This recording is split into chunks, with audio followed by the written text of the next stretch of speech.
Got the subframe sitting back up in for now. I just sat it back up in yesterday so I could put the brakes on, and I forget how awesome these endless brakes look. That's where we're at there. I just spent a bit of time cleaning up some interior stuff. So the door trims are all cleaned up, ready to go back on. They come up really good. Now that the rear end's back in, I can't sort of do too much more until we get the front subframe back up in, which is due back from powder coating today, just because of the weight distribution on the hoist. So we're just going to leave the rear subframe for a while now. We're still waiting on the parts to come to rebuild the Atessa unit, which is there. So hopefully they will turn up today. That's Kudos's accumulator, nitrogen filled accumulator, and Frenchie's Performance Garage's pressure switch. So pretty excited about getting that all back together. Got the brake booster and the brake master cylinder back in, as well as the clutch. So they're both new, but the boosters are obsolete now, so it didn't look like it had any leaks, so I just cleaned it up. It actually looks pretty good. So got all those on there, new bolts and everything, and then the brake lines are super easy. The GK Tech ABS delete kit is just spot on. We've finally had some freight turned up, so that'll be our accumulator from Kudos Motorsports and our Atessa pressure switch replacement from Frenchie's Performance Garage. Check it out.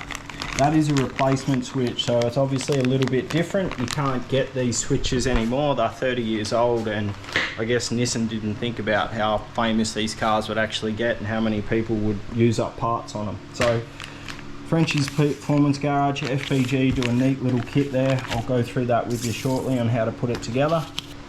That's all cleaned up, ready to go. Let's have a look at our accumulator. Now, I've never replaced one of these before, so I'll have to check in the manual just to see how it's exactly done. As I said, I've never done one of these before, so it'll be pretty damn cool. Oh, there's a HKS radiator cap I've been waiting on too. Check that out.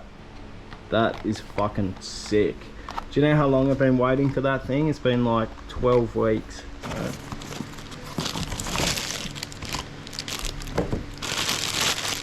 I wonder how much difference this actually makes. Like, when I undone the old one, there definitely wasn't much nitrogen that come out with it, so I wonder how much difference it makes. I reckon it must be a fair bit. Instructions, oh yeah, you can read that. So I've had a good old read of the Japanese instructions. So it does say just be careful to clean out the old threads, because they use a sealing agent on the thread, so make sure that's cleaned and dry. You can see it's quite a coarse thread, so I'll clean all that up. It also says just to make sure there's a bit of power steering fluid or ATF just on that O-ring there as you screw it in. Make sure that that thread is kept dry. You do the turning nice and slow, don't rush it. If you scratch it, to make sure you paint it back up. But I've got a really good filter wrench that actually fits on it perfect, so that won't scratch it. The biggest thing is it says to use sealing agent 3Bond 1324. It's an oil tolerant thread locker. It's got really good sealing properties, and it doesn't lock it as tight as hell. So that's the one I'm going to use. I'm going to clean that up and screw it on now. Cool, so got the new accumulator on and done up. I just had to touch up a couple of marks with, I just used a black texture to be honest with you, but it's on, it's good. Now let's talk FPG for a bit. With everything that he comes with, it comes with a little card to scan which has got the instructions in it. It comes with the new switch, a little adapter, and just 2 wires. Okay, so there's the old switch there with the wiring very close to there. So you want to keep it really about the same sort of length, but what I did notice is this switch is quite a little bit longer, especially with the adapter. So your wiring's probably going to be a little bit more further out the end here. He does have 2 jumper leads there, which are really good, and it's the good wiring stuff too. And it also comes with conduit and a little rubber cover. So I'm going to go ahead and cut this switch off and probably clip the new one in.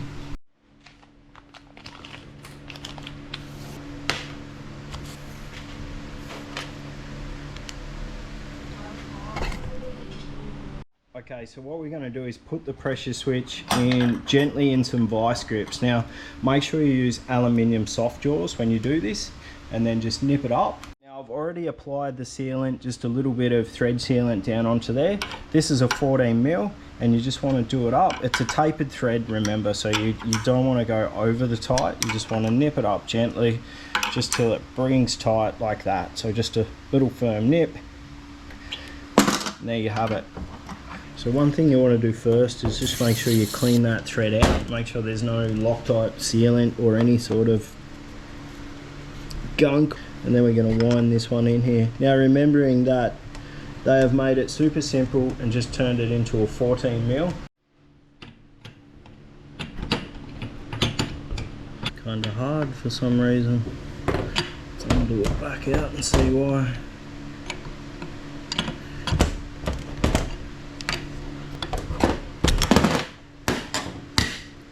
Oh shit. This is fine. I'm okay with the events that are unfolding currently. That's okay. Things are gonna be okay. So it's not all snap your fingers and the work's done on YouTube. Unfortunately, when I was doing this adapter tube, actually broke off inside there. So I've actually got it on footage. I was barely doing it up. I don't know what happened. Maybe I didn't clean it out enough. It looked pretty clean, but now I've got to get that out very carefully and get another one of these sent up.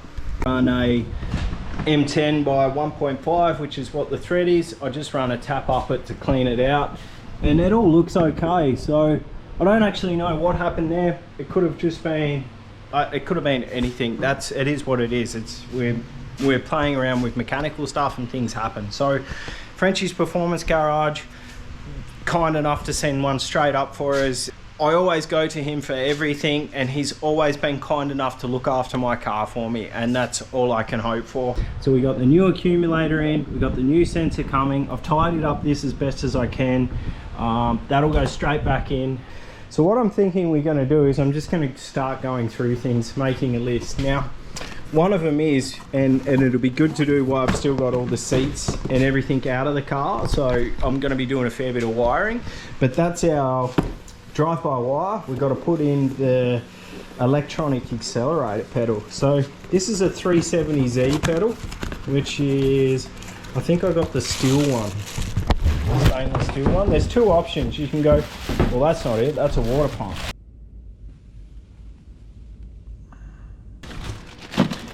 Wrong hole, son. Nissan lever. So yeah, as I said, this is a 370Z pedal, which I believe is the metal pedal. There's a plastic one you can get, which is the 350Z, I think. 370, 350. Yeah, so this is the metal one.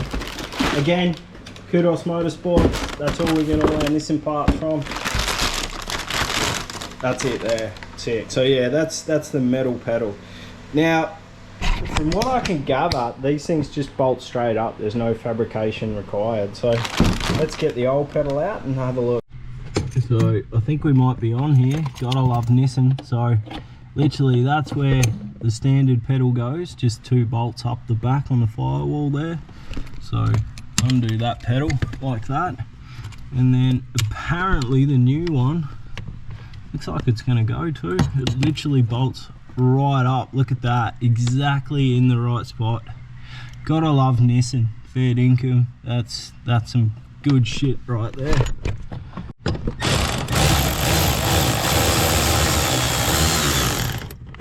So that was so easy. Didn't even have to have new bolts. So that one there can go back in the box. So this is from Outsider Garage, I believe, this wiring loom, which is pretty cool. So let's put it in, and then I can just pin it out when I get the computer. How easy was that? Literally took me less than 5 minutes to put in a drive-by-wire pedal with the wiring into the GDR. How easy was that? We now have a drive-by-wire pedal fitted to the 32. The next morning. So we've got a new one. Frenchie's Performance Garage sent up a brand new adapter for us overnight, which is cool. Perfect. Cool. Now we'll grab the sensor and put her in.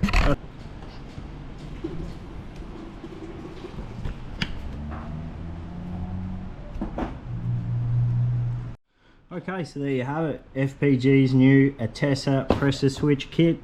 Got the nice new switch in there, nice wiring. Just run it back through your little genuine spots where the wiring used to go. New accumulator from Kudos Motorsports, really awesome. So there we have it. I'm going to reuse the factory piping. I know a few of you guys said that you can buy piping kits. I'm happy with that stuff. I want to leave it like that, but this side of it I'm really happy with. That with the new transfer case is going to be Mickey Mouse.